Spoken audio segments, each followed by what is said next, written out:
தமிழக சட்டப்பேரவைத் தேர்தலில் போட்டியிட தேமுதிக தலைவர் விஜயகாந்த், திமுக பொருளாளர் மு.க.ஸ்டாலின், விடுதலை சிறுத்தைகள் கட்சித் தலைவர் தொல் திருமாவளவன் உள்ளிட்ட தலைவர்கள் இன்று தங்கள் வேட்புமனுக்களை தாக்கல் செய்தனர். உளுந்தூர்பேட்டை தொகுதியில் போட்டியிடும் தேமுதிக தலைவர் விஜயகாந்த் உளுந்தூர்பேட்டை வட்டாட்சியர் அலுவலகத்தில் வேட்புமனுவை தாக்கல் செய்தார்.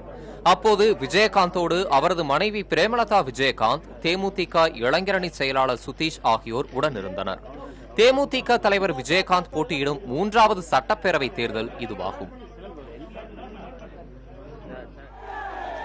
அயனாவரம் மாநகராட்சி மண்டல அலுவலகத்தில் திமுக பொருளாளர் மு.க.ஸ்டாலின் வேட்புமனுவை சமர்ப்பித்தார்.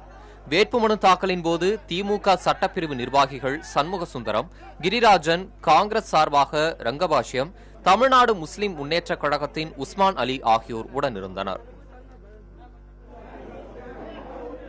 காட்டுமன்னார்கோவில் வட்டாட்சியர் அலுவலகத்தில் விடுதலை சிறுத்தைகள் கட்சித் தலைவர் தொல் திருமாவளவன் வேட்புமனுவை அளித்தார். தேமுதிக மக்கள் நலக் கூட்டணியில் உள்ள திருமாவளவன் 15 ஆண்டுகளுக்கு பிறகு சட்டப்பேரவை தேர்தலில் போட்டியிடுகிறார். சென்னை ஆர்கே நகர் தொகுதியில் களம் காணும் திமுக வேட்பாளர் சிம்லா முத்துசோழன் மற்றும் விடுதலை சிறுத்தைகள் கட்சி வேட்பாளர் வசந்தி தேவி ஆகியோர் தண்டையார்பேட்டை மண்டல அலுவலகத்தில் வேட்புமனுக்களை தாக்கல் செய்தனர். வேலூர் மாவட்டம் காட்பாடியில் திமுக வேட்பாளர் துரைமுருகன் வேட்புமனு தாக்கல் செய்தார். தூத்துக்குடி மாவட்டம் ஒட்டப்பிடாரத்தில் போட்டியிடும் புதிய தமிழகம் கட்சித் தலைவர் கிருஷ்ணசாமி ஒட்டப்பிடாரம் வட்டாட்சியர் அலுவலகத்தில் வேட்புமனுவை தாக்கல் செய்தார்.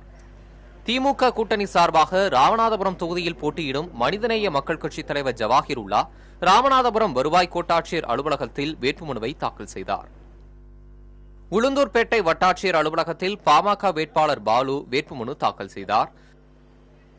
திமுக வேட்பாளர் மா சுப்பிரமணியன் சைதாப்பேட்டை வட்டாட்சியர் அலுவலகத்தில் தேர்தல் நடத்தும் அலுவலர் பொற்கொடியிடம் வேட்புமனுவை அளித்தார். புதிய தலைமுறைக்காக செய்தியாளர் குழு.